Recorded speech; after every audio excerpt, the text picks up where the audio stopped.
তোমার মেয়ে তো আমাকে একদম জ্বালিয়ে শেষ করে ফেলছে। কেন? কিসে? কি নিয়ে? ওই একই, একটা টিচার রাখো মা, আমি আরবি শিখবো। কি করবো বলো তো? আহা, কি করার আর, ও যেহেতু এত আগ্রহ দেখাচ্ছে, আমাদের তো বাবা মা হিসেবে উচিত ওর সে আগ্রহটা দিয়ে খেয়াল করা। আমার মনে হয় একজন হুজুর রেখে দিই, কি বলো? মানে তুমি আজকেও সেম কথা বলতেছো? ও তো চাইছে, তাহলে অসুবিধা কি? আমরা রেখে দিই, একটা হুজুর রেখে দিই। মেয়েটাকে মানে এত প্রেশার, তার উপর আবার প্রেশার দিব একটা টিচার রেখে আরবি পড়াতে? ও যদি প্রেশার নিতে পারে তা আমাদের সমস্যা কোথায়? ও নিতে পারে মানে? ও একটা ছোট মানুষ, ও কি বলতে পারবে প্রেশারের? ও কিছু বুঝে? আর সকাল থেকে রাত পর্যন্ত ওর এতগুলো শিডিউল, ব্যস্ত থাকে সারাদিন, এর ভিতরে একটা টিচার রেখে কখন পড়াবো আমি? আর আমি না বুঝতে পারতেছি না জাকির, কি ওর কি বয়সটা হয়েছে ওর?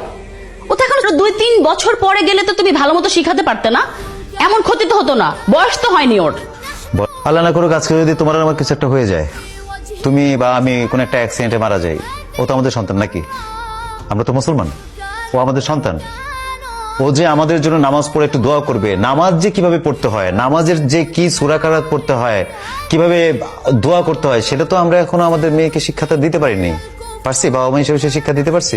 ও কি দিয়ে দোয়া করবে আর কি পড়ে নামাজ পড়বে বলো? বাবা, তোমাকে দেখে আর তোমার কথা শুনে না আমি পুরো আশ্চর্য হয়ে যাচ্ছি।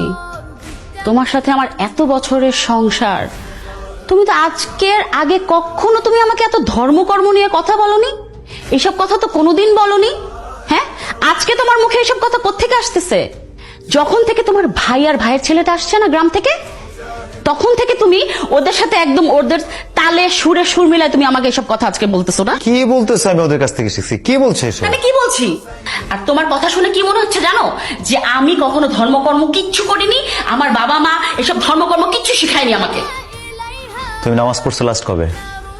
মানে আচ্ছা ঠিক আছে, তোমার যখন এত ইচ্ছা, তোমার যেটা মন চায় তুমি সেটা করো। হ্যাঁ, তোমার মেয়ে আর তুমি মিলে তোমার যা মন চায় তুমি তাই করো, আমি এগুলোতে নাই। তোমারই তো মেয়ে, আমার তো কিচ্ছু হয় না।